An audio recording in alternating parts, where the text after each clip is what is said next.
जे क्या चेंज होगा, वाई में क्या चेंज आएगा, माइनस। अब अभी जो लॉ हम लोग डिस्कस किए इसमें देखो, तो अगर ऐसा क्वेश्चन है, दो मिरर है, plane mirror perpendicular to each other, draw this diagram.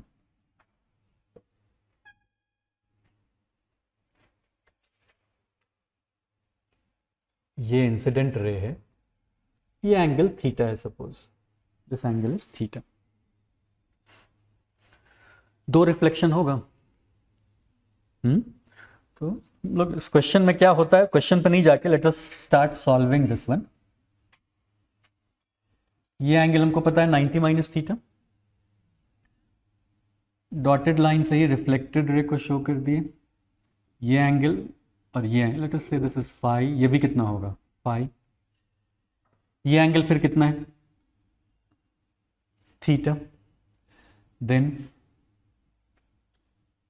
ठीक से बताना, ये angle how much is this, theta, theta है ना। तो how much is this angle, phi, theta plus phi, ये फाई होगा। फिर यहां रिफ्लेक्ट हुआ, ये हुआ। How much is this angle, theta, theta ना। How much is this phi. तो ये incident ray and this one emergent ray, they are anti parallel और not, they are what, antiparallel. तो क्वेश्चन क्या होता है, दो परपेंडिकुलर प्लेन मिरर है, angle between incident and emergent ray कितना होगा, क्या आंसर लिखेंगे, 180 degree. They are anti parallel, they are anti parallel. ये तो ज्योमेट्री से बहुत आसानी से बता सकते हो। यहां हम लोग क्या यूज किए, लॉ ऑफ रिफ्लेक्शन और geometry, law of reflection and plane geometry जो 9th-10th में सीखते हो। क्योंकि तुम ऐसे भी चेक कर सकते हो, ये एक स्पेशल केस लें अगर, ये तो नॉर्मल ऑब्लिक इंसिडेंस था। सपोज इंसिडेंस इज नॉर्मल, ये कैसा इंसिडेंस है, नॉर्मल इंसिडेंस है। इसमें बताओ ये इंसिडेंट रे है, how many reflection will take place, only one, ray will retrace its path और not. How much is angle between incident and reflected ray, 180 degree. यहां भी how much is angle, 180 degree. तो दो perpendicular mirror अगर है और तुम कोई सा भी इंसिडेंस ले लो उस पर, तो इंसिडेंट रे और इमर्जेंट रे के बीच का एंगल कितना होगा, 180 डिग्री होगा ना। अब सेम क्वेश्चन, यही क्वेश्चन को डिफिकल्ट करने के लिए कोई वेक्टर नोटेशन यूज कर लिया जाएगा। जैसे लेट मी से, इसी डायग्राम में शो कर दो, let us save time, forget about unit vector, ऐसा कुछ लिखा होगा, ये x I cap plus Y J cap, x Y का कोई न्यूमेरिकल वैल्यू दिया होगा। तो यू गेट कंफ्यूज कि ये रे ऑप्टिक्स में वेक्टर मैग्नीट्यूड कैसे आ गया। सो फॉरगेट अबाउट दैट, ये कौन सा वेक्टर है, x I cap plus Y J cap, एक इंसिडेंट है वेक्टर। अब क्या होगा यहां, ठीक से ध्यान देना, रिफ्लेक्शन में नॉर्मल हमको देखना है केवल। तो ये जो एन कैप है यहां पे इज जे कैप और not, N cap is J cap, which component will not change and which component of this vector has to change. कैसे प्रूव किए थे अभी तुम, कौन सा कॉम्पोनेंट चेंज नहीं होता है, parallel, parallel to mirror, and which one changes, perpendicular. In terms of N cap which one will change, N cap के अलॉन्ग जो है वो चेंज होगा और एन कैप के परपेंडिकुलर जो है वो, तो यहां एन कैप क्या है, J, will X change, no, which one will change, Y, change होके क्या होगा, y1 या minus Y, only sign will change. तो can you write equation for this, क्या इक्वेशन लिखोगे बताओ, X I cap minus Y J cap, X I cap minus Y J cap. Next खुद लिख सकते हो, फाइनल, फाइनल जो रहे खुद लिखोगे, क्या है N cap,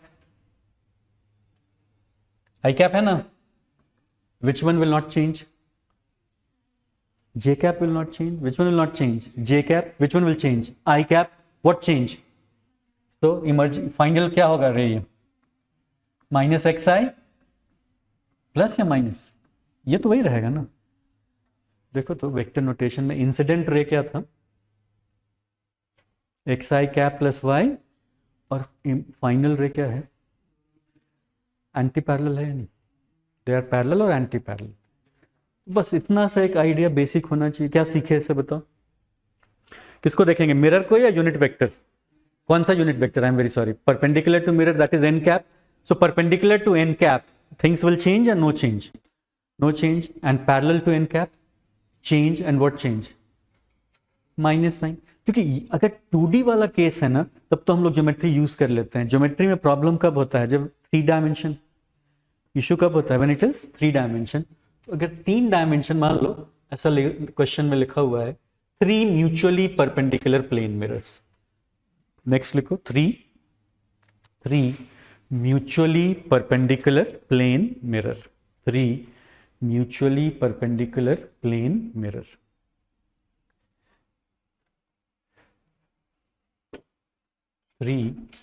mutually perpendicular plane mirror. इसमें बता सकते हो इंसिडेंट रे और फाइनल इमर्जेंट रे जो है, after how many reflection, 3, they will be anti parallel. ऐसे केस में डायग्राम ड्रॉ करके प्रूफ करना पॉसिबल नहीं है। क्यों नहीं है? बिकॉज कौन सा डायमेंशन हो गया, 3 डायमेंशन। 3 डायमेंशन में तुम डायग्राम ड्रॉ नहीं कर सकते हो, तो किसका हेल्प लेना बेटर होगा, वेक्टर। ऐसे स्टार्ट करें बिना मतलब कोई डायग्राम के। एक इंसिडेंट रे मान लेते हैं, क्या, एक्स आई के प्लस वाई जे plus Z K cap. 3 mutually perpendicular हैं, तो एक मिरर का नॉर्मल आई कैप होगा, एक मिरर का नॉर्मल क्या होगा, आई कैप। तो वो किसको चेंज करेगा, एक्स को। क्या साइन हो जाएगा, माइनस। तो क्या बचेगा, माइनस एक्स आई प्लस वाई जे प्लस जेड। नेक्स्ट का क्या होगा, जे। क्या चेंज होगा, वाई। वाई में क्या चेंज आएगा, माइनस। क्या इक्वेशन हो जाएगा, माइनस एक्स आई माइनस वाई जे प्लस जेड। तीसरा क्या होगा, के कैप। किसको चेंज करेगा, के। सो फाइनल रे क्या होगा, minus X I cap minus Y J cap minus Z K cap. What will you get, anti parallel. They will be anti parallel. हो जाएगा ना, ऐसा लिख दो। मतलब no need to write that. एक ऐसा करते हैं, एक बार इसको लेबल करते हैं, एक बार इसको लेबल करते हैं, एक बार इसको लेबल करते हैं। आई कैप विल डू व्हाट, किसको चेंज करेगा, एक्स को। क्या चेंज, माइनस माइनस माइनस, बाकी सब अनचेंज रहे। ठीक है।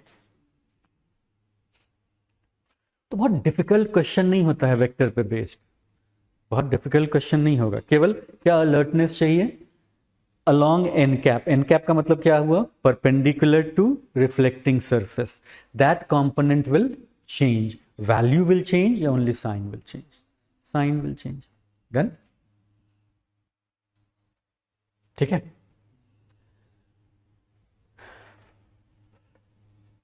अब ये सोच के देखो, ऐसे क्वेश्चन में अगर हम लोग ये यूज करने लगे तो कितना टाइम वेस्ट होगा। कोई पर्पस नहीं है इसका।